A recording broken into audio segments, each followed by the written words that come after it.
Schön, dass Sie wieder da sind. Hier ist live aus dem Fernsehzimmer aus Suhl. Ich freue mich sehr über alle, die eingeschaltet haben. Ich freue mich sehr über alle, die reingeklickt haben. Ich freue mich aber noch viel mehr über alle, die hier sind. Herzlich willkommen im Fernsehzimmer. Schön. Heute geht es um Hidden Champions. Und Hidden Champions, mal übersetzt, bedeutet eigentlich so die verborgenen Weltmeister. Und da wollen wir mal gucken, ob wir da wirklich einen gefunden haben. Es geht auch so ein bisschen um die Schatzsuche an sich heute. Und herzlich willkommen erstmal Stefan Grund, der CEO, ich wollte es einmal sagen, Geschäftsführer von OKM GmbH in Altenburg. Herzlich willkommen. Ja, vielen Dank für die Einladung. Schön, hier zu sein. Ihr stellt Metalldetektoren her. Und jetzt muss ich aus medienrechtlichen Gründen Folgendes sagen. Wir werden heute viel über eine Firma und ihre Produkte reden. Das bedeutet aber nicht, dass Sie die kaufen müssen. Deswegen jetzt erstmal der Werbeblock. Wenn Sie Metalldetektoren kaufen wollen, kaufen Sie die von OKM aus Altenburg. Werbung Ende. Und alles, was wir jetzt sagen, gehört einfach dazu. Genau. Ja? So. Aber Metalldetektoren, sind das jetzt welche, die man zu Hause, ums Kabel zu suchen, in der verputzten Wand benutzen kann? Nein, wir stellen Metalldetektoren her für Schatzsucher. Also, was ist ein Schatzsucher? Das ist jemand, der Interesse daran hat, zu wissen, was ist denn im Boden. Das sind Personen in Deutschland, aber auf der ganzen Welt, die etwas Bestimmtes suchen, was vergraben ist oder was vielleicht natürlich unterm Boden ist. Und für die bauen wir jetzt seit 25 Jahren Metalldetektoren und sind da jetzt auch Weltchampion drin geworden. Wahnsinn eigentlich. Also bist du im Grunde der Indiana Jones aus Thüringen? Ja, also wir sagen immer, der Schaufelverkäufer. Ja, also wir verkaufen wie Schaufeln. Das sind Metalldetektoren, die den Nutzern hilft, Gold, Silber, Vergrabenes im Boden zu finden. Wahnsinn eigentlich. Und wir reden auch noch darüber, was schon alles mit euren Geräten gefunden wurde. Aber die erste Frage ist natürlich, wie kommst du da drauf? Gute Frage. Also ich bin 35. Das Unternehmen gibt es seit 25 Jahren. Also hast du mit 10 angefangen? Genau. Nein, es gibt zwei Gründer, Andreas Kraus und Ingolf Müller. Die haben 1998 angefangen, sich mit Schatzsuchdetektoren zu beschäftigen. Und der Andreas Kraus, das war und heute noch ist ein Tüftler. Der saß in Chemnitz in einer kleinen Garage und hat angefangen, Metalldetektoren zu bauen. Und dann ging er auf Schatzsuchermeisterschaften und hat da gesucht und hat sich irgendwann geärgert, Mensch, wir kommen hier nur so 10, 15 Zentimeter in den Boden rein. Was da drunter ist, das wissen wir gar nicht. Ist er wieder zurück in seine Garage in Chemnitz gefahren und hat eine ganz andere Technologie genutzt und eine ganz andere Philosophie an Metalldetektoren gebaut. Und dann hat er irgendwann gesagt, okay, das machen wir jetzt mal zu einer GbR. Und dann hat er irgendwann seinen Partner Ingolf Müller gefunden. Und dann haben sie gesagt, jetzt machen wir da eine GmbH draus und verkaufen das weltweit. Also man kann wirklich sagen, so ähnlich wie bei Apple, nur vielleicht in einem anderen Segment. So wie es Steve Jobs gab es bei uns Andreas Kraus. In der Garage getüftelt, gelötet, viele Problemfälle gehabt, aber im Endeffekt ein funktionierendes Gerät gebaut. Und basierend darauf hat sich das Unternehmen entwickelt und ich bin jetzt seit 2019 mit dabei. Das sind jetzt 4 Jahre? Das sind jetzt 4 Jahre, genau. Wie bist du dazugekommen? Also ich muss sagen, ich war kein großer Schatzsucher davor. Ja, bin ich ganz ehrlich, ich bin Unternehmer. Ich habe ein Start-up in Berlin gehabt und habe da Catering übers Internet verkauft. Und das lief gut und dann 2019 haben wir das Unternehmen verkauft und ich saß dann dort und habe mir überlegt, naja, was will ich denn weitermachen? Für mich war immer klar, ich will unternehmerisch aktiv sein. Das macht mir Spaß, mit Leuten zusammenzuarbeiten, was zu entwerfen, was zu entwickeln. Und ich habe aber immer mir gesagt, ich bin nicht der beste Erfinder, sondern ich bin echt gut darin, etwas zu übernehmen und in die nächste Dekade, in das nächste Jahrzehnt zu führen. Und dann habe ich deutschlandweit nach Unternehmen gesucht. Wir haben in Deutschland einen großen Mittelstand, ja, wo über 2/3 aller Erwerbstätigen in Deutschland arbeiten in dem Mittelstand. Und diese Unternehmen haben Besitzer, Gründer, die langsam in Rente gehen. Das heißt, die brauchen einen Nachfolger. Den gibt es ab und zu mal im Unternehmen selber, den gibt es vielleicht mal in der Familie, aber ganz häufig gibt es keinen Nachfolger. Und dann stehen diese Unternehmen zum Verkauf, profitabel, mit einem tollen Mitarbeiterstamm, mit einem tollen Produkt, mit einer tollen Marke. Und dann habe ich gesucht, deutschlandweit, und bin durch Zufall auf die OKM in Altenburg gestoßen. Und da hat mich vieles begeistert, sodass ich mich dazu entschieden habe, dort einzusteigen. Wie war das ganz praktisch? Bist du dann irgendwann mal hingefahren und hast gesagt, möchte euren Laden kaufen? Ja, nicht ganz, aber ich saß praktisch Anfang Januar 2019 vor meinem Schreibtisch und habe gesagt, okay, jetzt suche ich mir mal ein Unternehmen. Wie finde ich das? Es gibt Börsen, so ähnlich wie Immobilien Scout, wie man das für Immobilien hat, gibt es das für Unternehmen. Und habe dann 100 unterschiedliche Unternehmen, die ich irgendwie attraktiv fand, angeschrieben. Hallo, ich bin Stefan, bin damals 31 Jahre alt. Ich interessiere mich für Ihr Unternehmen. Diese Unternehmen stehen zum Verkauf, weil da sagt der Gründer, ich würde langsam in Rente gehen wollen, ich muss mich um eine Nachfolge kümmern. So, und dann habe ich mit 100 Unternehmen deutschlandweit gesprochen, telefoniert, habe 30 Unternehmen besucht, durch die ganze Republik gefahren, ob das Schwäbische Alb war, ob das Bayern war, ob das Schleswig-Holstein war, Berlin, Thüringen. So, und dann kommt man das erste Mal in das Unternehmen rein und dann hat man ein gewisses Bauchgefühl. Egal, was die Zahlen sagen oder was die Leute sagen, wie gut oder wie schlecht das Unternehmen ist. Ich bin immer ein großer Freund von Bauchgefühl. Und dann läuft man da rein und dann kriegt man schon ein Gefühl, passt das zu mir? Kann ich mir vorstellen, hier jetzt mein berufliches Leben zu verbringen? So, und da bei OKM hatte ich das erste Mal und auch das beste Bauchgefühl. Und dann habe ich mich dafür viel mehr interessiert. Dann haben wir uns die Zahlen genauso gemeinschaftlich angeguckt, haben uns die Technologie, die Detektoren angeguckt. Und irgendwann habe ich gesagt, Mensch, ich würde das gerne machen. Und dann haben wir uns zusammengesetzt, haben wir versucht, das irgendwie hinzukriegen. Was ist genau deine Aufgabe? Wenn du selber sagst, du bist BWLer, also du bist eher für die Betriebswirtschaft da zuständig. Du kannst selber mit dem Lötkolben wahrscheinlich nicht umgehen. Nee, kann ich nicht. Bin ich ganz ehrlich. Und da bin ich froh, dass wir ganz tolle Kolleginnen und Kollegen haben, die das können. Ich bin dafür da, zuzusehen, dass alles läuft. Also man kann sich meinen Arbeitsalltag so vorstellen, ich komme morgens früh ins Büro, mache erstmal eine Runde, frage erstmal, wie geht's jemandem? Habt ihr Probleme im Alltag? Ist der Lötkolben kaputt? Funktionieren die Leiterplatten? Wie sieht es aus mit der Gehäuseproduktion? Funktionieren unsere Marketingkanäle? Wie läuft es an beim Vertrieb? Verkaufen die momentan gut? Und hör mir und frage einfach, wie läuft's? Und dann kriege ich morgens früh immer schon so 3, 4 Themen, was jetzt gerade nicht so gut läuft. So, und dann versuche ich an dem Tag selber, mich um diese Themen zu kümmern und unseren Kolleginnen und Kollegen einfach zu helfen, dass ich ihre Probleme löse. Also ich verstehe mich selber als Problemlöser, als Unterstützer unserer Mitarbeiterinnen und Mitarbeiter, dass wir nach vorne kommen. Okay, also das heißt, du bist im Prinzip das Gesicht des Unternehmens nach außen. Kümmerst du dich auch direkt um den Vertrieb? Also wir haben ein Vertriebsteam, wir haben sogar 50 internationale Händler, wir haben eine Tochtergesellschaft in den USA, in Dubai und in der Türkei, die verkaufen an den Endkunden. Wir haben auch ein eigenes Vertriebsteam in Altenburg sitzen, die verkaufen auch an den Endkunden. Ich bin immer da, wenn es Probleme gibt. Ja? Also zum Beispiel, Großkunde will was bei uns bestellen, dann kümmere ich mich selber drum. Oder vielleicht gibt es auch mal einen Kunden, der ein Problem hat, wo wir uns drum kümmern müssen. Da versuche ich immer da zu sein. Aber jetzt der normale Vertrieb, da läuft von allein. Von alleine. Und das ist auch meine Philosophie. Ja? Ich will nicht, dass das Unternehmen abhängig ist von mir, sondern ich möchte unterstützen und helfen, wenn es was zu helfen gibt. Sonst bin ich auch gerne im Hintergrund. Trotzdem nochmal, du bist Betriebswirtschaftler und jetzt zu wie viel Prozent bist du Schatzsucher geworden dadurch? Also schon etwas. Ja?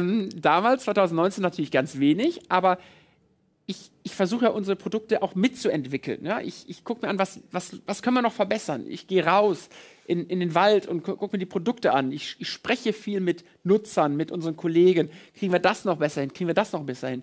Und da wird man schon zum Schatzsucher. Und wenn ich in den Urlaub fahre, an die See beispielsweise, nehme ich jetzt auch immer so einen Detektor mit, um da so ein bisschen meditativ rumzulaufen. Das piepst auch so schön eintönig. Das piepst relativ eintönig. Die Experten können sogar aus dem Ton herausfinden, ist das jetzt was Goldenes oder dann doch ein rostliger Nagel. Na, ernsthaft? Das könnte wir hören es hoffentlich nachher nochmal. Aber jetzt muss ich mal fragen, du fährst an die Ostsee, nehme ich mal an, Hidden Champions, Hidden See. Ja, genau. Und gehst dann mit so einem Metalldetektor, der nicht auf Bernstein anspringt. Das ist blöd, ne? Ja, das ist blöd. Aber schau mal auf Silbermünzen, den verborgenen Schatz von Captain Hook könntest du da am Strand finden. Das ist das Ziel. Was hast du schon gefunden? Also unterschiedlich. Das meiste, was man findet, sind Abziehlaschen von Cola-Büchsen. Das hört sich sehr, schlecht an, aber das ist eigentlich das, was man zu 80-90% findet. Was man natürlich finden will, sind verlorenes Geld am Strand zum Beispiel. Ja? Ja. Also wenn ihr jetzt zum Beispiel jetzt im September, ja, nach der ganzen Sommersaison, an den Strand geht, an der Ostsee, an der Nordsee, da findet man wahnsinnig viel und da kann man bestimmt in 2-3 Stunden so 20, 30 Euro rausnehmen. Man muss aber dazu sagen, es geht nicht immer ums Geld, sondern es geht auch darum, sich zu beschäftigen. Ne? Das ist ein großes Thema, das auch zur Corona-Zeit rauskam. Ich vergleiche es immer gerne mit dem Angeln. Angeln ist ja nicht darum, unbedingt jetzt was zum Essen zu haben, sondern beim Angeln geht es darum, zu meditieren, Ruhe zu genießen, die Natur zu genießen, sich mal runterzukommen. Und das passiert auch gut beim Schatzsuchen. Und da bin ich auch ein großer Freund von. Ich finde gerade, das ist eine mega gute Idee und der Vergleich mit dem Angeln ist super. Und ich kenne Leute, gell, Mama, die trauen sich nicht in ein Boot zum Beispiel. Ja. Für die ist Angeln halt nicht. Aber wenn die das am Strand oder im Wald mit so einem Stöckchen in der Hand so machen dürfen, ist das eigentlich erlaubt? Ja, es ist erlaubt. Jetzt gibt es Einschränkungen. Zunächst kann man erstmal sagen, auf privatem Grund, ja, ist es erstmal erlaubt. Dann gibt es aber zusätzlich von jedem Bundesland noch Regularien. Jedes Bundesland ist der Meinung, oder hat erstmal die Angst, dass historisches, wertvolles Gut dem Boden entwendet wird. Und da wollen die Bundesländer darauf aufpassen, dass das nicht passiert. Deswegen hat jedes Bundesland für sich eine Regelung. Bei manchen Bundesländern muss man ein Zertifikat, einen Lehrgang besuchen, muss man anmelden, ich suche. In anderen Bundesländern, beispielsweise Bayern, braucht man das überhaupt nicht. Am Strand, zum Beispiel von Schleswig-Holstein und Niedersachsen ist es, glaube ich, kann man einfach einen Zettel ausfüllen, dann darf man sofort lossuchen. Also ich empfehle jedem, der sagt, Mensch, ich will das auch mal ausprobieren, mal bei sich auf der Website zu gucken und sich kurz zu informieren, um dann loslegen zu können. Ich philosophiere jetzt mal ein neues Geschäftsfeld herbei. Detektorenverleih. Gute Idee. Absolut. Und gibt's auch. Ne? Und machen wir auch teilweise, Ja. ganz klar. Vor allen Dingen, um Kinder an das Thema ranzugewöhnen oder auch Erwachsene. Ich war jetzt in den USA, an der Florida-Küste, gibt es ganz, ganz viele Verleihstationen. Kann man morgens hingehen, kostet nicht viel, Detektor ausleihen, tagsüber ein bisschen suchen und ein bisschen an das Hobby und an das Thema rankommen. Und das gibt es in den USA, aber das gibt es natürlich genauso gut in Deutschland. Das empfehle ich. Ja. Weil die Detektoren, es gibt ja zig unterschiedliche. Hier im OKM Explorer 1.23 habe ich schon gesehen, das sind die verschiedenen Detektoren, die es gibt. Und dann steht auch so ein bisschen dabei, was die können und was sie nicht können. Denn es gibt ganz unterschiedliche. Manche finden Metall, manche finden Hohlräume im Boden. Was ist denn euer wie soll ich denn sagen, so das Markenzeichen. oder so das Prachtexemplar? Das ist der EXP 6000. Der EXP 6000. Den haben wir auch da hinten stehen. Mal gucken, wie viele Kreuzchen der hat. Hoffentlich viele. Ja, EXP 6000 Pro. Ja, genau. Da gibt es ja auch noch einen Pro Plus. Genau, der ist noch besser. Ihr seid besser als Apple. 4 Sonden, vertikal und horizontal, ganz viele Häkchen. Naturgoldsuche, Hohlraumsuche kann der auch. Schatzsuche und Archäologie hat er auch ein Häkchen. Professionelle Anwendung und Industrie kann er auch. Der sieht aus wie ein Besen, so ein bisschen. Ne? Ja, das sieht aus wie ein Besen, weil das eine horizontale Sonde hat. Ja. Wir können das vielleicht gleich auch mal vorzeigen. Und das ist ein Gerät, welches verschiedene Nutzungen genutzt werden kann. Also ganz entscheidend ist bei uns immer, wurde was vergraben. Wir können bis 21 Meter in die Tiefe schauen mit den Geräten, immer in Abhängigkeit von der Größe des Objekts. Also wir finden jetzt keine kleine 1-Euro-Münze in 21 Metern, aber große metallische Dinge können wir bis in diese Tiefe lokalisieren mit dem EXP 6000 und das wird dann visuell dargestellt mit unserer Software und das hilft zum einen Leuten, die nach Schätzen suchen, die ganz, ganz tief sind, wo Vorfahren vor Jahrhunderten ihr Hab und Gut einmal vergraben haben, weil das war vielleicht die einzige Möglichkeit, das Hab und Gut zu sichern. Und darauf haben wir uns fokussiert. Und diese gleiche Technologie können wir nutzen, auch in der industriellen Nutzung. Also beispielsweise ein Tiefbauer. Bevor ein Tiefbauer mit der Schaufel in den Boden geht, hat er ein Interesse daran zu wissen, was ist denn da genau? Weil wenn er da reinhackt und Kabel kaputt macht, seine eigenen Dinge kaputt macht, wird es teuer. Deswegen kann man diese Produkte dafür nutzen. Und daran arbeiten wir seit 25 Jahren. Das ist eigentlich krass, wenn man sich überlegt, dass ihr auch schon viele Schätze gefunden habt. Und du hast selber erzählt, ihr habt Niederlassungen in der arabischen Welt, in der Türkei, in Amerika und allein euer Stammsitz in Altenburg ist jetzt nicht typisch thüringische Architektur, würde ich sagen. Wir gucken uns das mal an, man sieht auch so ein bisschen, wie es gebaut wurde und wir können ein paar Mal auch ins Foyer gucken und in das, was dort passiert in der Herstellung.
Eine Pyramide mit Pharaonen davor, das hat nicht jeder in Altenburg, glaube ich, oder? Wir sind die Einzigen. Dachte ich mir beinahe. In Suhl hat es keiner. Das sieht schon alles eindrucksvoll aus und wir haben auch gesehen, alles macht ihr wirklich selber. Von der Leiterplattenproduktion bis Gehäuseherstellung. Also absolut, wir haben eine Wertschöpfungshilfe von bis zu 95%. Das heißt, die erste Person hat eine Idee im Kopf, fängt an zu skizzieren, wie soll das Gerät aussehen. Dann geht es zu unserem Industriedesigner, der macht an einem Computerprogramm, designt er alles. Dann geht es zu den Ingenieuren, die Hardware-Ingenieure, die Software-Ingenieure, die bauen die Sensorik, damit die wirklich sehr fein und sensibel reagiert auf das, was gefunden wird. Dann geht es irgendwann in die Produktion. Also selbst das Gehäuse, das Plastikgehäuse, machen wir in Altenburg mit einem Vakuumgießverfahren, heißt das. Das heißt, das wird nicht irgendwo extern eingekauft, sondern alles vor Ort gemacht. Dann wird es zusammengelötet, die Leiterplatten, das sind die elektronischen Bauteile, die immer auf eine Platte kommen. Das wird bei uns selbst bestückt. Ja, und dann wird es getestet und dann wird es auch selbst rausgeschickt. Also wir sind da sehr stolz drauf, dass wir es schaffen, so unabhängig zu sein und alles wirklich in unserer kleinen Pyramide mit 30 Personen machen zu können. Und das ist auch ein Erfolgsfaktor für uns. Also auch die Produktion ist da drin. Genau, haben wir ja eben gesehen, die Pyramide. Und im Erdgeschoss ist komplett die Produktion. Wir haben 2 Abteilungen. Die eine Abteilung kümmert sich um Mechanik, um Gehäuse, um Plastik. Die andere Abteilungshälfte kümmert sich um die Elektronik und baut die Sensorik, die Mikrocontroller, die Widerstände etc. zusammen. Was wir zum Schluss in dem Film auch noch gesehen haben, ist eine Software. Die, habe ich gelesen, gibt es zu den Geräten auch kostenlos mit dazu. Das heißt, man kann sich ein 3D-Modell von seinem, wir nehmen jetzt mal an, ich würde mit so einem Ding durch meinen Garten gehen. Und das Ding macht mir ein 3D-Modell von dem, was in meinem Garten in der Erde sein könnte. Löcher, Goldkisten, Opas Jagdgewehr, keine Ahnung, was da so liegt. Also das würde man da alles finden. Das würde man alles finden und das ist genau das, wofür OKM steht. OKM steht dafür, dass wir sehr tief kommen und dass wir das noch visualisieren, damit der Nutzer es einfach sich anschauen kann. Und deswegen die Software auch alles in-house gemacht von unseren Kolleginnen und Kollegen. Und so ist es dann, sie gehen in ihr Garten, machen einen sogenannten Scan. Ein Scan ist immer ein viereckiges oder ein rechteckiges Platzgebiet. Ja. Da gibt es dann eine gewisse Art, wie man dann scannen muss. Man muss immer so Linien laufen. Und da misst der Sensor genau, was habe ich denn hier im Boden. Und diese Daten werden dann genommen und wird am Computer dann 3D visualisiert, wo Sie genau sehen können, aha, hier habe ich einen eventuellen Hohlraum, hier habe ich eine andere Anomalie im Boden, sodass wir dadurch dem Nutzer zeigen, was er denn im Boden finden kann oder nicht. Damit jetzt auch die Leute mal so ein bisschen wissen, worüber wir reden, würde ich gerne so ein paar Detektoren einfach mal zeigen, damit man sieht, wie die aussehen. Wir haben ein paar mitgebracht. Wir holen die mal her, würde ich sagen. Das ist das Einfachste, weil hier stehen sie ein bisschen im Dunkeln. Das hier. Es wird jetzt ein bisschen Loriot-mäßig. Das hier ist ein sogenannter Pulsinduktionsdetektor. Ich habe es gesagt. Das ist. Ich mache den gleich auch mal an. Ja. Genau, es geht um Folgendes. Wir haben hier eine Spule. Sieht auch so ähnlich aus, wenn Sie irgendwie am Strand sind und mal schauen, wer da rumläuft. Und dann sehen Sie manchmal auch Leute, die da so rumlaufen. Ich mache den jetzt mal an. Ja. Also im Grunde, das Ding muss auf den Boden. Genau, das muss auf den Boden. Wir haben vorhin extra probiert, ob das in den Mikrofonen stört. Ja. Da ging alles gut. Ich zeige das jetzt mal vor. Wir sind natürlich hier nicht im Wald, wo wir jetzt einen perfekten Untergrund haben. So, hier ist ganz viel Metall. Ja. Das heißt, und dieser Detektor kann bis zu 2,5 Meter in den Boden schauen. Er macht ein Magnetfeld und deswegen sehen wir jetzt, hier liegt ein Handy, hier ist Stahl im Boden, hier haben wir einen Tisch. Deswegen ist er jetzt sehr laut. Und die Idee ist, dass Sie so durch Ihre Fläche gehen und immer dann, wenn der Detektor anschlägt, ist dort etwas. So, und dann gilt es zu graben. Das funktioniert. Offensichtlich. Nicht schlecht. Okay, das ist eine relativ nervige, aber auch simple Variante von... Genau, das ist eine nervige Variante genau hier, weil hier so viel Metall ist. Ja. Wenn sie im Wald ist es ruhiger. Oder hoffentlich ist es dann nervig. Ja. Das heißt, da ist nämlich dann viel. Das ist eine Variante, die wir bauen. Okay. Wir haben noch eine zweite Variante und da haben wir eben schon drüber gesprochen. Das ist der EXP 6000. Das könnte auch ein Staubsauger sein. Aber das ist jetzt... Es gibt sogar auch den EXP 4500. Das ist das Gerät, worüber wir gerade gesprochen haben? Richtig, das ist das absolute beste Gerät, was wir im Hause OKM anbieten. Ich mache mal hier den Detektor an. Das ist ein Computer. Den hängen Sie sich vor den Bauch. Ja, also man kann das sich so vorstellen, dass man hier noch ein Band dran machen kann, dann hängt man sich das hier Zeig das mal so ein bisschen in die Kamera, da sieht man es wahrscheinlich ganz gut. So, dann, solange der noch hochfährt, kann ich schon mal hier die Sonde erläutern. Hier haben wir eine Sonde mit Sensoren drin. Und wir haben eben schon darüber gesprochen, es sieht so ähnlich aus wie ein Besen. Also man läuft wirklich so über sein Feld, über sein Gebiet, was man detektieren möchte. Ja. Und dieser Computer wird dann hier eine Grafik generieren. Ich mache jetzt hier einfach mal eine Grafik auf. Das ist zum Beispiel eine Grafik, die wir vor ein paar Tagen aufgenommen haben, bei uns auf dem Testfeld an der Pyramide. Ja. Und so können Sie dann auch hier sehen, dass wir hier auch hier beispielsweise und hier, wir nennen es Targets, also Anomalien im Boden sehen. Was sehen wir jetzt hier, wenn es gelb ist? Ist das. Also wenn Sie, grün ist neutral. Grün heißt, dort ist nichts. Dann geht es auf der einen Seite in die blaue Richtung und auf der anderen Seite in die rote Richtung. Das bedeutet, hier haben wir wirkliche Anomalien. Also wir haben Abweichungen des Erdmagnetfeldes und das visualisieren wir. Das könnte jetzt was sein? Das könnte zum Beispiel weil ich weiß, wo wir es gemacht haben, das ist zum Beispiel eine Eisenbox, Ja. die in gewissen Metern vergraben worden ist, wo wir genau uns anschauen, was könnte das denn sein. Und so hier sehen Sie die Auszüge dieser Eisenbox. Okay. Und da, wo es rot wird? Genau, rot ist immer ein positiver Pol, so heißt das. Das heißt, hier haben wir von dieser Eisenbox den positiven Pol und beim blauen haben wir den negativen Pol. Da ist weniger als nichts. Also könnte da eine Höhle sein oder so. Zum Beispiel, genau. Negative Abweichungen sind meistens Hohlräume oder Tunnel. Okay. Weil ich habe gesehen, man kann auf der Website, habt ihr auch eine riesengroße Abteilung mit, was hat man mit unseren Detektoren schon alles gefunden. Und da hat man in der Kirche in Polen irgendeine unterirdische Grabkammer gefunden, von der keiner wusste, zum Beispiel. Ja. Aber es wurden auch noch ganz andere Sachen gefunden. Und das letzte war wirklich ein millionenschwerer, das muss man einfach sagen, millionenschwerer Goldschatz, der gefunden worden ist. Und vom Finder, irgendwo, wo war das? Ich glaube, das war im Irak oder im Iran. Ja, vom Finder gab es auch ein Handyvideo dazu, was da alles gefunden wurde. Das können wir uns gerne mal angucken, ein bisschen neidisch sein.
Das sieht schon krass aus, würde ich sagen, was da gefunden wurde. Und geschätzter Wert, wenn ich glaube, an 10 Millionen Dollar. Ja, 10 Millionen Dollar.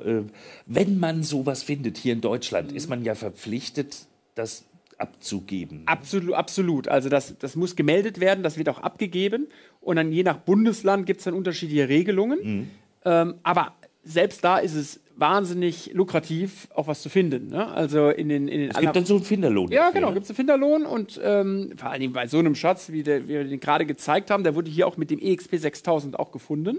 Da ist das natürlich famos und Wahnsinn und deswegen lieben unsere Kunden auch unsere Geräte so, weil auch was gefunden wird. Das ist ja das Allerwichtigste. Was wird denn in Deutschland so gefunden? Auch unterschiedliche Sachen. Also viele Militaria-Themen werden gefunden. Es gibt natürlich an den Stränden oder in den Wäldern auch Vergrabenes, wo Personen vielleicht auch zwischen dem Ersten und Zweiten Weltkrieg ihr Hab und Gut vergraben haben, weil sie Angst hatten, dass sie es verlieren oder auch flüchten mussten. Und das kommt heutzutage auch noch wieder ans Tageslicht. Und dabei helfen wir den Behörden natürlich, aber auch selbstverständlich den Individuen, den Nutzern, dieses wieder ans Leben zu holen. Jetzt kam schon hier die Frage auf, und, wie kann man mit einfachen Worten mal erklären, wie so ein Ding funktioniert? Deswegen auch nochmal der Hinweis, Fragen aller Art gerne in die Kommentare oder per WhatsApp an uns schicken. Wir haben eine WhatsApp-Nummer extra dafür eingerichtet. Zum Beispiel, was kostet so ein Ding, wo kriege ich das her, kann ich mal ausprobieren, sind die Batterien voll. Da kann man alles fragen, her damit, wir bauen das in die Sendung ein, aber mit einfachen Worten, der EXP 6000. Ja. Wie funktioniert der? Ist das auch so eine Spule oder ist das Nein, das ist eine passive Messtechnik. Das bedeutet, die Weltkugel hat ein Erdmagnetfeld. Und diese Sensorik, die wir dort verbaut haben, misst das Erdmagnetfeld. Und immer da, wo etwas vergraben ist, ist das Erdmagnetfeld anders, als wo nichts vergraben ist. Und das können wir messen und visualisieren. Aber das muss doch, ich sag mal, in Zentimetern wäre es ein Mikrometer. Ja, genau. Also das nennt sich dann Nanotesla. Ja, so misst man Magnetfelder. Und das müssen ganz, ganz sensible Sensoren sein, die das dann auch im Endeffekt herausfinden und detektieren können. Und daran sitzen unsere Entwickler tagtäglich, um das jeden Tag ein kleines bisschen besser zu machen. Aber da frage ich mich, warum ausgerechnet Ingenieure aus Altenburg auf diese Idee kommen. Das ist Physik und Technik. Ja. Warum? Warum, weil der Gründer damals wahnsinnig clever war und heute noch ist und gedacht hat, Mensch, es gibt ja bisher nur die Spulen, da komme ich aber nicht so tief. Es gibt doch noch was anderes. Und dann hat er sich da hingesetzt und in diese Magnetfeldsensorik sich reingegraben. Und das hat er dann an die Ingenieure weitergegeben. Und so ist eine richtige Industrie daraus geworden. Und wir sind die Ersten am Markt gewesen. Inzwischen gibt es 10 bis 20 oder andere Unternehmen, die das Gleiche machen auf der ganzen Welt. Also wir haben es wirklich geschafft, mit einer Technologie in den Markt reinzugehen, was keiner vorher gemacht hat. So, und wie schafft ihr es, Weltmarktführer zu bleiben? Indem wir hart arbeiten, glaube ich. Das ist die einfache Antwort. Es geht darum, dass wir jeden Tag ein kleines bisschen besser werden im Unternehmen. Und wenn jeder morgens zur Arbeit kommt, ist immer unsere Idee, ich wünsche mir, dass jeder dann sagt, okay, was kann ich heute besser machen als gestern, auch wenn es eine ganz, ganz kleine Sache ist. Und immer diesen Hunger zu haben, morgen soll die Technologie noch besser sein. Wir wollen noch mehr Schatzsucher zu schätzen verhelfen. Was ist denn heute noch nicht so gut? Ist es vielleicht der Sensor? Ist es vielleicht die Visualisierung? Ist es vielleicht einfach die Haptik? Ist es vielleicht einfach zu schwer? Können wir das Gerät leichter machen? Also dieses Verständnis, uns immer zu hinterfragen und immer Gas zu geben.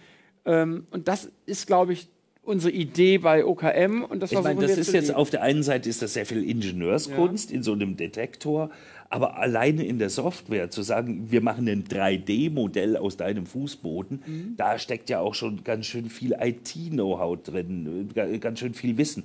Das heißt, ihr habt auch Programmierer im Laden. Wir haben auch Programmierer da und unser Christian Becker, mein Mitgeschäftsführer, der das Technische macht, ist auch jetzt seit über 20 Jahren im Unternehmen. Und ich glaube, das ist auch ein Erfolgsgeheimnis, wo wir hart dran arbeiten, dass unsere Kollegen lange bleiben und auch Lust haben, daran zu arbeiten, weil wenn jeder nach 2 Jahren gehen würde, dann könnten wir technologisch nicht da sein, wo wir heute stehen. Okay. Jetzt müssen wir natürlich auch mal über die Schätze reden, die so gefunden wurden. Was wurde in Deutschland, hast du selber gesagt, Militaria, viele alte Speerspitzen und was auch immer. Aber was waren so die größten Funde überhaupt? Ich glaube, einen davon haben wir gesehen. Ja, einen haben wir gerade gesehen, ne? Also $10 Millionen, das ist schon das Größte aus der arabischen Welt. Aber wenn wir jetzt mal auf Deutschland schauen, so haben hat ein Kollege sogar von uns selber gefunden, eine Pfeilspitze, die über 1000 Jahre alt ist. Also ich glaube, es war 50 bis 60 Zentimeter in Boden, also gar nicht so tief, aber das war auf einem richtigen Acker. Also da musste richtig gegraben werden, bis man dann eine kleine Speerspitze, und die hat wirklich historische Bedeutung. Die haben wir natürlich auch abgegeben damals. Das sind kleine Dinge, aber die haben wahnsinnig viele Historie dabei. Wenn man sich vorstellt, vor 1000 Jahren hat damit jemand gearbeitet, gekämpft. Und wir holen das heute im Jahr 2023 wieder an die Oberfläche.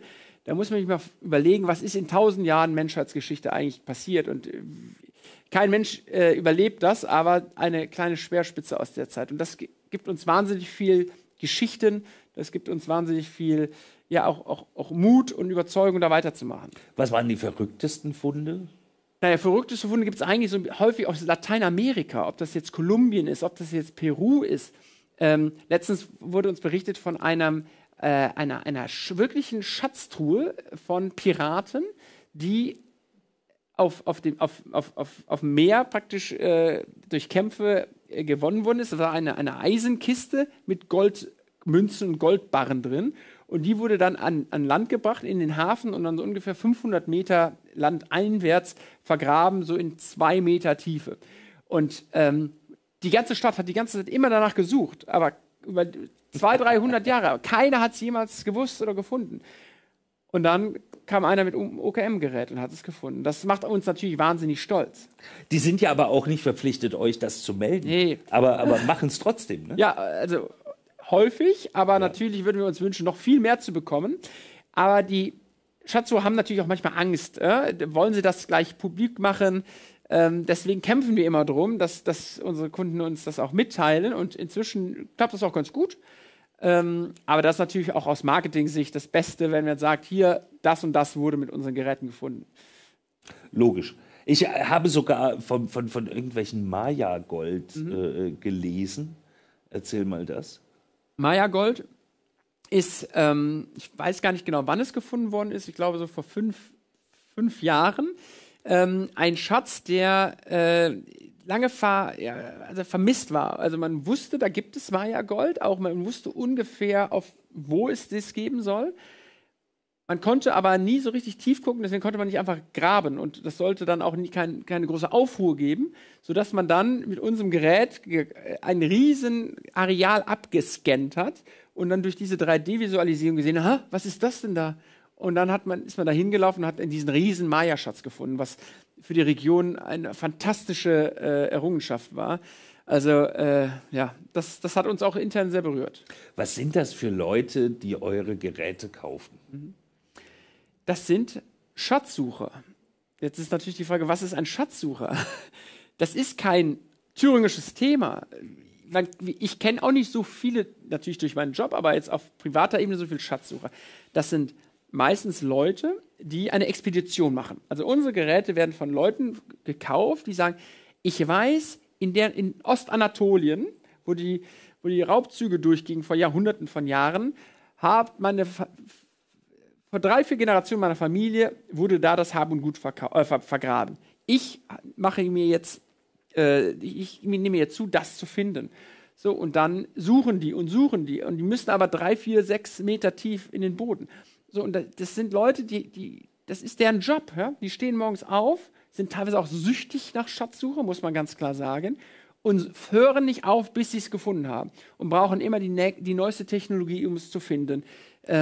Und die Leute sind positiv besessen danach, diesen Schatz nach oben zu holen. Das klingt jetzt erstmal nach so einem verrückten Einzelkämpfer, der ein bisschen zu viel Kohle und zu viel Zeit hat. Also auch bestimmt, ja. Aber ich glaube, es geht vielen auch, weil viele kommen bei uns in die Pyramide mit 4, 5 Leuten und wollen ein Gerät zusammenkaufen. Also es ist auch eine Gruppenthematik. Es ist im Endeffekt eine Expedition, die geplant wird. Wo die Leute wirklich der Meinung sind, okay, das ist wichtig für uns als Familie, für unsere Region, lass uns das finden. Das ist, wenn man das Gerät benutzt, hat man jetzt auch nicht 5 Minuten später den Schatz gefunden, sondern das dauert dann 3, 4, 5 Tage, weil wir sagen, macht noch mal einen zweiten Scan, guck genau, bevor du jetzt wirklich 6 Meter tief buddelst, seid ihr 100% sicher. So, und deswegen sind das Leute, die sich wirklich positiv da reinsteigern, bis sie es endlich gefunden haben. Und das hat gar nichts mit Nationalität zu tun, das hat auch wenig mit Kultur zu tun. Gibt es auf der ganzen Welt. Australien oder zum Beispiel Nordamerika. Ich war letztes Jahr bei The Curse of Oak Island. Das ist die größte Schatzsucher-TV-Serie aus den USA. Wird in über 100 Ländern ausgestrahlt. Und wir haben eine Woche auf Oak Island, so heißt eine ganz kleine Insel, nach einem Schatz gesucht, den die seit 50 Jahren dort suchen. Wir hoffen, dass wir ihn gefunden haben. Wir wissen es aber noch nicht. Er wurde noch nicht ausgestrahlt. Aber wir arbeiten dran Und das ist halt, wofür wir leben, was wir machen und um diesen Schatzsuchern zu helfen. Jetzt merkt man aber auch an deinen Augen, jetzt wirst du auch zum Schatzsucher. Ich finde es eine tolle Sache. Und ich dachte, das wäre wirklich Fantasie. Seit Indiana Jones-Filmen habe ich gedacht, okay, solche schrägen Leute gab's früher mal, gibt's nicht mehr. Und jetzt kommst du und sagst, nee, die gibt's noch. Und also unser Gründer Andreas Kraus sagt, jeden Tag wacht ein anderer neuer Schatzsucher irgendwo auf der ganzen Welt auf und ist besessen nach Finden des Schatzes, wo er hier und davon gehört hat. Es ist so aktuell wie noch nie aus meiner Sicht. Die Leute haben immer die bessere Technologie zur Verfügung, um immer mehr Schätze zu finden. Und deswegen ist das unser Lebenselixier. Die Welt ist voll davon offensichtlich, denn wenn man auf eurer Website guckt, also aus aller Welt werden da Funde gemeldet. Da ist es die polnische Grabkammer, da ist es der Goldschatz wo war das? Ich habe es vergessen, den wir gerade gesehen haben. Das war im Iran-irakisches Grenzgebiet. Genau. Viel Türkei, lustigerweise. Warum? Ostanatolien, also sprich der östliche Part der Türkei, da gingen viele Kreuzzüge durch, vor Jahrhunderten.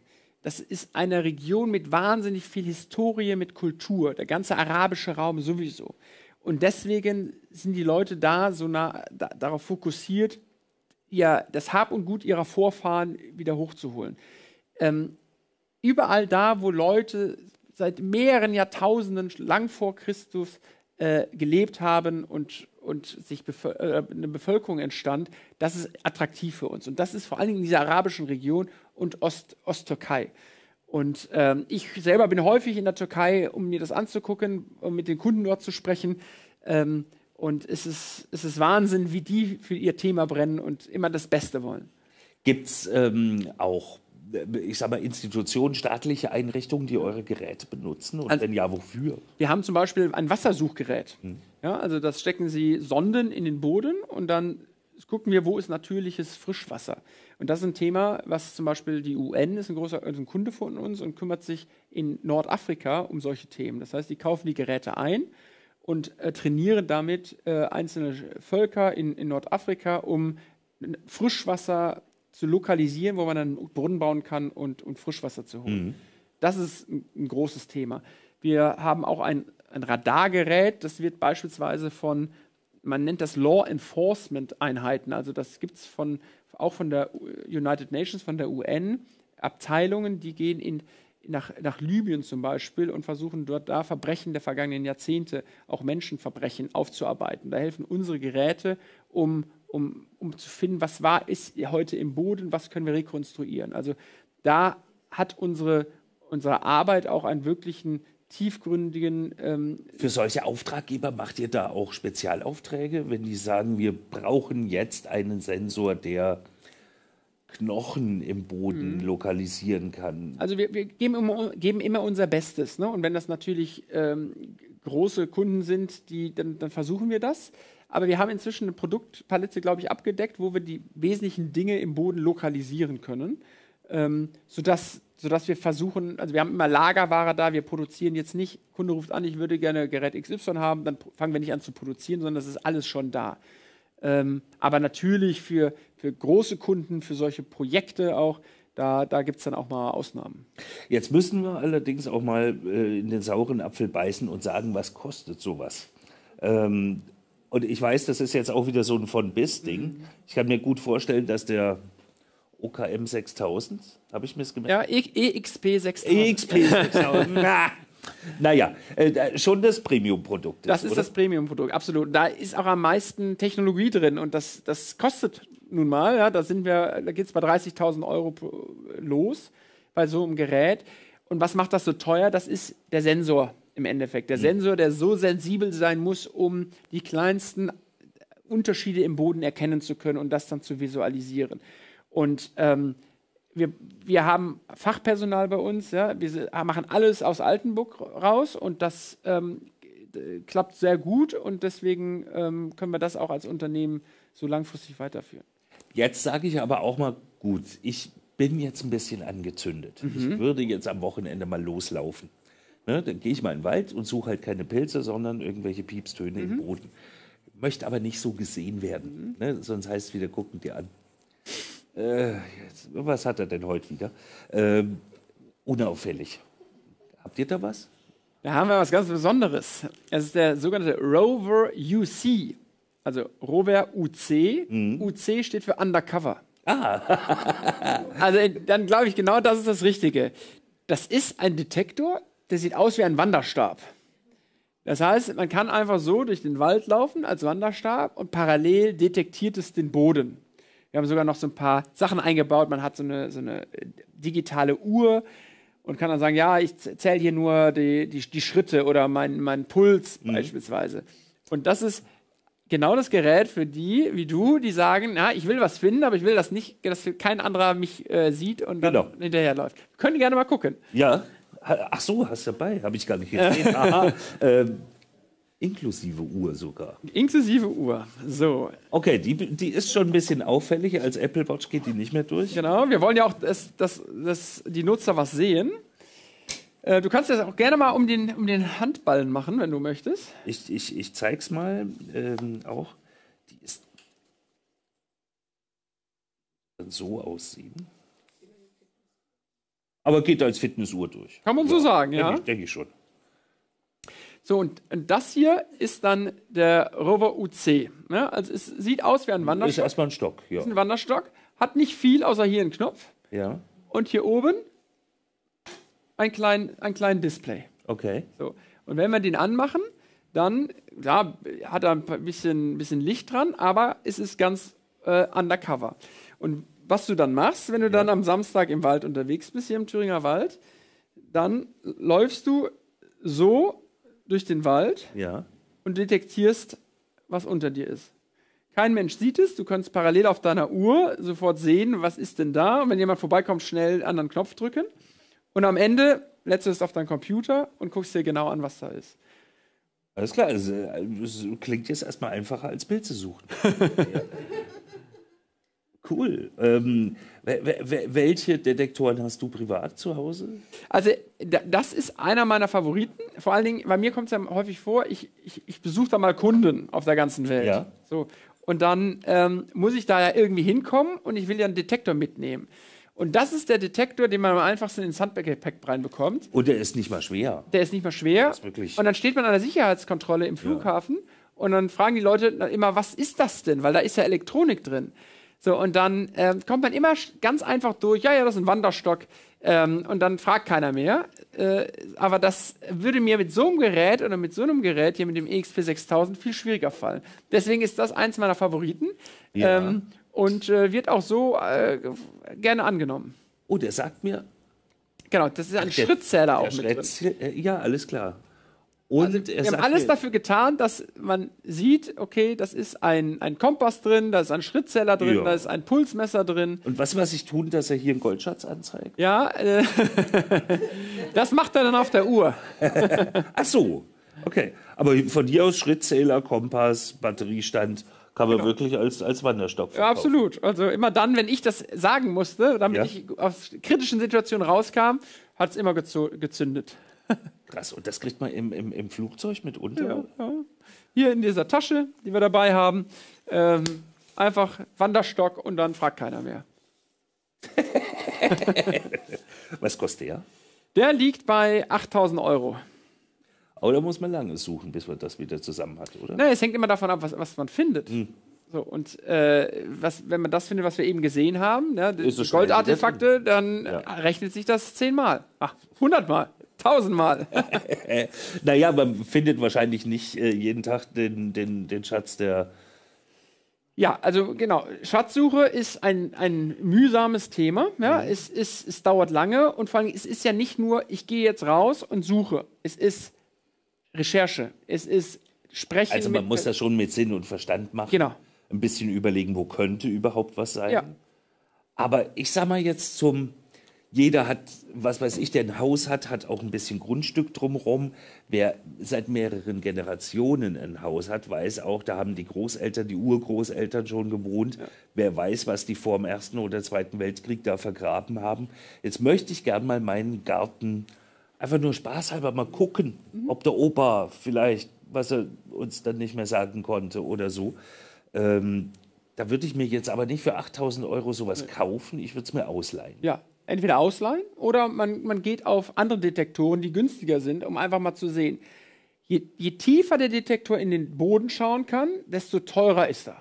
Das ist so eine Faustregel. Das heißt, wenn man sagt, ich will eigentlich nur so 10, 20 Zentimeter wissen, dann kann man sich auch einen kaufen, der deutlich günstiger ist. Da geht es los bei 300 € am Markt. Die Frage ist immer, wie tief will ich denn schauen? So, und deswegen ist entweder allein die richtige Antwort oder zu sagen, na, ich fange jetzt mal mit den ersten 10 Zentimeter an und dann gucke ich mal weiter. Wie sind denn die Schatzsucher so drauf, die solche Geräte besitzen? Kann man die mal anquatschen und kann sagen, hier würdest du mal für mich meinen Garten? Ja, also zum Beispiel, wenn ich mit Bekannten unterwegs bin oder wir testen unsere eigenen Produkte, dann werden wir immer angequatscht. Weil das ist auch am Strand immer ein Thema, oh, was machen die denn da? Und selbst wenn man nur Münzen an der Ostsee sucht. So, und da kommt man immer relativ schnell ins Gespräch und da kommt häufig, kannst du nicht mal hier gucken, kannst du nicht mal da gucken. Und unsere Kunden ist ja häufig auch so, die haben ein Thema. Die wissen, auf dem Grundstück in der Osttürkei muss was liegen. Die würden natürlich gerne nur ausleihen, eine Woche suchen und wir zurückschicken. Dann haben sie es hoffentlich dann gefunden.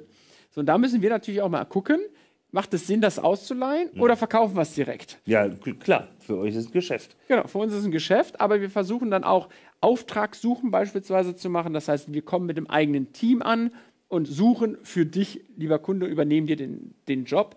Das ist natürlich auch immer spannend für uns, weil wir da vielleicht auch tolle Sachen, tolle Videos, wie wir die gesehen haben. Und es gibt auch was vielleicht dann sogar vom Fund noch ab oder zumindest vom Preisgeld, oder? Das ist auch ganz lustig. Häufig ruft uns ein Kunde an, ja, ihr habt tolle Geräte, ich habe aber nicht das ganze Geld. Ich weiß aber, wo was ist. Wenn ich es finde, kriegt er die Hälfte. Das passiert einmal die Woche aus der ganzen Welt. Und ich glaube, hätten wir da jemals zu Ja gesagt, hätte es OKM nicht länger als ein Jahr noch gegeben. Weil dann doch häufig... Oder ihr werdet stick. Ja, oder so. Man weiß. Dann hätte ich aber 2019 wahrscheinlich nicht das Unternehmen kaufen können. Nein, ich glaube, das ist so unser täglich Brot, wo wir unterwegs sind. Ganz kurz sehe ich jetzt gerade hier einen Facebook-Kommentar von Tristan, der schreibt, Grüße aus Dubai. OKM ist die Nummer 1. Und soll ich dir sagen, wer Tristan ist? Ja. Tristan ist unser Kollege, der managt unser Dubai-Büro. Ah, alles klar. Genau, und der guckt wahrscheinlich gerade zu. Und er ist dafür verantwortlich, in der arabischen Welt, wo unsere größten und meisten Kunden sind, dort im Kundenaustausch zu sein. Ich will noch mal ein paar Bilder zeigen. Wir haben noch einen letzten Film. Zu dem kannst du vielleicht gleichzeitig was, während er läuft, auch was erzählen. Ja. Weil wir sehen da Militaria, also von der Speerspitze bis, ich weiß es nicht, ich habe es auch noch nicht gesehen, wir gucken mal rein und du kannst vielleicht erzählen, was wir da sehen, so ungefähr. Es ist auch gut beschrieben, denke ich mal. Und einmal euer Firmenlogo, das muss natürlich auch sein. Genau. Was haben wir? Genau, hier geht es um Militaria-Funde. Militaria heißt immer, das ist ein großes Messer, was hier gefunden worden ist. Das Militaria bedeutet, das kommt irgendwie aus einer Kriegshandlung von x Jahrhunderten. Mit dem EXP 5000, das ist eine Generation vor dem EXP 6000, wurde hier im Persischen Reich Waffen gefunden. Das heißt, die sind vor Tausenden von Jahren in Kämpfen, in Kreuzzügen genutzt worden. Fast 3 Meter tief gelegen, haben wir gerade gesehen. Und da wurden die gefunden. Aber auch Zweiter Weltkrieg, das ist jetzt aus Tunesien, wo deutsch- und italienische Münzen gefunden worden sind, die nur mit unseren Geräten praktisch wieder ans Leben gekommen worden sind. Algerien, also ihr seht, das ist ein globales Thema hier. Auch wieder, Säbel. Genau, aber ein französisches koloniales Waffe, ein Säbel aus dieser Zeit, wurde mit dem OKM Evolution beispielsweise gefunden. Oder in Belgien aus dem Ersten Weltkrieg, jetzt über 100 Jahre her. Das ist Malcolm. Malcolm ist ein Engländer, der sehr eng mit uns zusammenarbeitet und der sucht immer im Auftrag von uns und hat da in Belgien wirklich echt viel Munition, aber auch Waffen gefunden aus dieser Zeit. Und vor allen Dingen erstmal so einen unterirdischen Gang, wo das alles lag, also Bunker-ähnliche Struktur. Absolut, weil das liegt ja nicht alles irgendwie im Matsch, ne? Also, sondern das sind Häuser, das sind Bunker, wo das irgendwann mal reingelegt worden ist. Und das hat großen historischen Wert, das wieder rauszufinden und zu zeigen. Krass, was alles geht. Also du bist privat jetzt so Hobby-Schatzsucher geworden. Ich wünsche größte Erfolge für die Zukunft. Aber du bist vor allen Dingen ja Unternehmer mit OKM aus Altenburg. Was wünschst du dir für die Zukunft, für das Unternehmen? Ich wünsche mir, dass wir so hungrig bleiben, wie wir heute sind. Also, dass wir uns jeden Tag hinterfragen, machen wir das richtig? Was sind die Herausforderungen im Jahr 2023 als Unternehmen? Dass wir sind jetzt Ausbildungsbetrieb, wir haben duale Studenten, wir bieten Praktika an, wir wollen jung, agil sein, aber parallel der Arbeitgeber sein, wo du 20, 25 Jahre, 30 Jahre bleiben kannst und dich wohlfühlst, weil der Job sich wandelt, weil es Spaß macht, morgens zur Arbeit zu kommen. Das heißt, ihr sucht auch nach Leuten? Also wir suchen immer nach Leuten. Das ist vor allen Dingen in dieser Software-Hardware-Technologie, die wir da machen. Das ist Hightech aus Altenburg. Und das ist auch sehr special, was da läuft. Ne? Also gerade kann ich mir vorstellen, diese Sensorik zu übersetzen in 3D, das ist Herzkatheter. Ja, so in etwa. Ne? Ja. Aber das ist ja das Schöne, wir können das heißt, wir bringen es auch den jungen Leuten bei, die zu uns kommen und die können dann wieder weiterentwickeln. Also ich wünsche mir, dass wir da immer dranbleiben und dass wir tolle Persönlichkeiten auch in der Zukunft für uns gewinnen können. Wie sieht es mitarbeitertechnisch im Moment aus? Wir sind knapp 30 Personen in Altenburg, alles am Standort. Das wird auch so bleiben. Und wir suchen, aber wir müssen jetzt nicht die Mitarbeiterzahl verdoppeln. So eine Pyramide findest du nirgendwo nochmal. Ja. Aber nur die Pyramide ist nicht genug. Wir wollen trotzdem ein toller Arbeitgeber sein, indem wir einfach gemeinschaftlich an spannenden Dingen arbeiten. Und die Pyramide gibt sein Übriges dazu. Wir hatten jetzt 25-jähriges Jubiläum in Altenburg. Über 1000 Altenburgerinnen und Altenburger kamen vorbei, haben eine Führung gemacht durch die Pyramide, weil ganz viele Leute wissen gar nicht, was wir da treiben. Da gibt es große Verschwörungen, ob es ein Spielcasino ist, ob es ein Restaurant ist, ob es eine Sekte ist. Ich habe sogar schon mal gehört, ob es ein Bordell sei. Also von daher. Es ist so einfach. Es ist so einfach. Und deswegen haben wir einfach die Türe aufgemacht, haben gesagt, kommt vorbei, wir führen euch durch die Pyramide und zeigen euch, was wir machen. Sehr schön. Vielen, vielen Dank. Stefan Grund, CEO, Geschäftsführer von OKM in Altenburg, war heute zu Gast. Es ging um Schatzsucherei, um Metalldetektoren, alles nochmal zum Nachgucken. Jederzeit auf Fernsehzimmer.eu. In 14 Tagen gibt es dann hier Musik. In einer Woche hatten wir eigentlich die Cosplayer auch vom Ringberg eingeladen. Ob sie wirklich kommen, steht noch so ein bisschen in den Sternen. Es bleibt spannend. Aber ganz zum Schluss nochmal eine kleine Sache. In eigener Sache sozusagen. Am Donnerstagabend ist für mich ein großer Tag und ich würde mich freuen, wenn Sie mich dabei unterstützen. Am Donnerstagabend wird nämlich in Hamburg der Deutsche Radiopreis verliehen und blöderweise bin ich unter die Nominierten geraten und habe eine 33-prozentige Chance, das Ding auch wirklich mit nach Hause zu nehmen. Deswegen würde ich mich freuen, wenn Sie zugucken.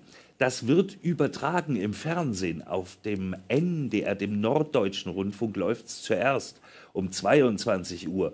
Wer da noch auf Arbeit ist oder später kann, logisch. 23:40 Uhr schon wird es im MDR gezeigt. Und ansonsten läuft es auch im Internet unter Deutscher Radiopreis zu jeder Zeit. Gucken Sie da bitte rein.